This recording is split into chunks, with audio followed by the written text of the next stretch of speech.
لو بتعاني إن رصيدك المجاني بيخلص في ثواني وإنت بتعمل فيديوهات بالذكاء الاصطناعي وما بتلحقش توصل للنتيجة اللي في دماغك، فيديو النهاردة ليك. النهاردة جايب لك عرض جديد من هيدزفيلد هيخليك تعمل فيديوهات وصور بأقوى الموديلات ومن غير ما تصرف كريديت على كل محاولة. مش بس كده، المرة دي عامل لكم مفاجأة وسحب مجاني بالكامل على اشتراك في المنصة لواحد من المتابعين.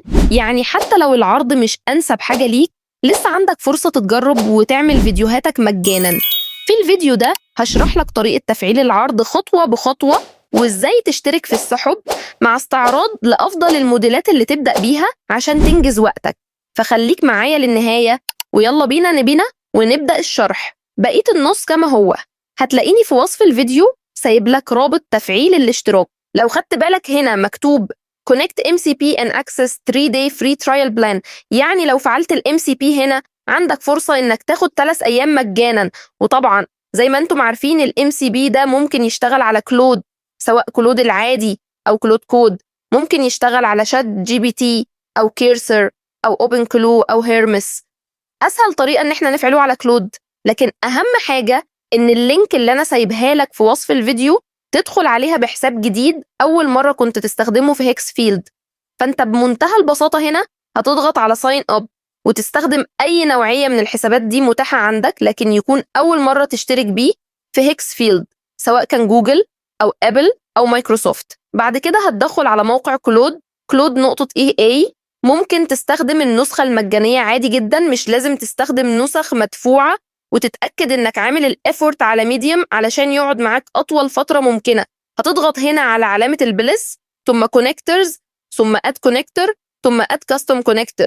هتاخد الرابط اللي عندك في هيكسفيلد هنا كوبي ثم بيست عندك جوه كلود وتسميه هيكسفيلد ثم هتضغط على اد. هيطلب منك الدخول بحسابك بتاع هيكسفيلد اللي هو جديد اول مرة تستخدمه. هيطلع لك الرسالة دي هتقول له allow. الشاشة دي مكتوب عليها 3 day free plus trial. هيديك عدد من الكريديتس المجانية لمدة 3 أيام.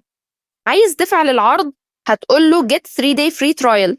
هتدخل تفاصيل البطاقة بتاعتك زي ما شرحنا قبل كده في الفيديو السابق، بس الفرق إن العرض ده بيديك فترة أطول 3 أيام مجانا، وإنت دلوقتي مش هتدفع أي حاجة. مكتوب هنا المطلوب منك دفعه حاليا $0. لو انت قبل ال3 أيام دول ما يخلصوا حابب ان انت تعمل كانسل او الغاء للخطة بتاعتك، تقدر تعمل كده ومش هتدفع اي حاجة. لو حبيت ان انت تكمل هيحاسبك على سعر هذه الخطة اللي هي $49. طيب هل العرض التاني اللي احنا شرحناه في الفيديو السابق لازال قائم؟ العرض التاني لازال قائم طالما انت بتفتح الصفحة الرئيسية وبتلاقي مكتوب هنا Unlimited Access for 1 day، ولازم طبعا تستخدم نفس الرابط اللي انا كنت سايبهولك في وصف الفيديو السابق. وده طبعا زي ما قلنا قبل كده بيديك استخدام غير محدود لكل الموديلات اللي مكتوبة هنا، سواء كانت موديلات صور او فيديو، نانو بنانا بجميع انواعه، سيدنس بجميع انواعه، وكلينج موشن كنترول. حتى موديلات الصوت زي 11 لابز برضو متاحة خلال العرض ده. لو انت حابب في اي وقت ان انت تلغي الاشتراك ده لو حبيت، يعني ممكن تضغط هنا وبعدين مانج اكاونت وبعدين سبسكريبشن. في اخر الصفحة خالص هتلاقي عندك اختيار ان انت تلغي الاشتراك بتاعك قبل انتهاء فترة العرض، سواء كانت 24 ساعة او ال3 ايام. طب انا ما عنديش بطاقة دفع ولا كريديت كارد ومحتاج ان انا اجرب هيكسفيلد، اعمل ايه؟ بسيطة جدا، انا مديك فرصة للدخول في سحب مجاني، والسحب ده هيديك اشتراك مجاني في خطة من خطط هيكسفيلد.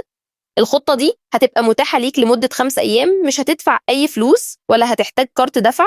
كل اللي عليك إنك في الفيديو تعلق بكلمة سحب وتعمل لايك وشير للفيديو علشان تبقى مؤهل للدخول في السحب المجاني. وطبعا لما تفعل اشتراكك ما تنساش تجرب الموشن جرافيكس اللي أنا عامله على هيكسفيلد. البرنامج ده أخد مني وقت كبير جدا علشان أطوره.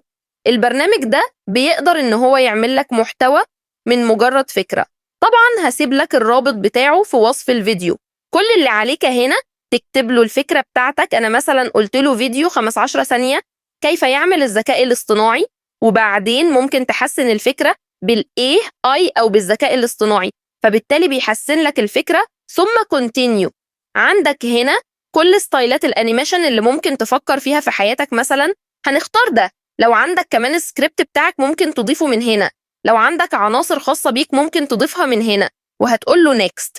عايز تزود زمن الفيديو بتاعك مش مشكلة أبدا، من هنا لحد 60 ثانية تقدر تعمل كده. عايز تغير المقاس سواء كان بالطول أو بالعرض. عايز تغير حدة الأنيميشن هنخليها هاي انرجي. عايزه يبقى عناوين بس ولا عناوين وعناوين فرعية أو من غير نص خالص. وبتختار الجودة النهائية اللي انت عايزها للفيديو بتاعك، ثم بتقوله Generate Motion Graphic. بيقترح عليك ستايل تاني مناسب للموضوع اللي انت اخترته. عايز تختاره تمام، عايز تسيبه زي ما هو مفيش مشكلة أبدا. بتخش بعد كده على مرحلة توليد الكي فريمز. Generate Key Frames for Review. بصوا بقى على السحر اللي حصل. قسم لي الفكرة بتاعتي الكي فريمز أو لقطات، وكل لقطة عمل لها صورة مختلفة.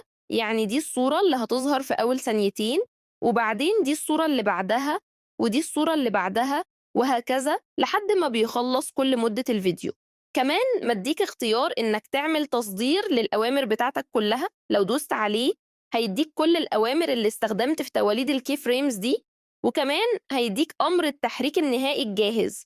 لو انت الكي فريمز دي مش عاجباك ممكن تقوله rebuild key frames، أو أي كي فريم منهم ممكن تدوس على الزرار ده علشان تعمل له إعادة توليد من تاني.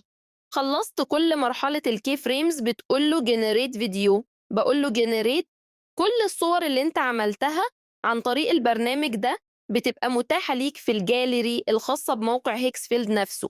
لما طلبنا منه إن هو يولد الفيديو أخد كل الكي فريمز بالترتيب الصح وحطها في الأمر النهائي زي ما انتم شايفين هنا، وفي الآخر بيولد الفيديو النهائي. طبعا حاجة زي كده هتوفر عليك وقت ومجهود كبير جدا. النتيجة النهائية بتكون فيديو احترافي زي الفيديو اللي انتم شايفينه قدامكم، اتعمل بمنتهى السهولة ومن مجرد فكرة بسيطة بكل المؤثرات الصوتية.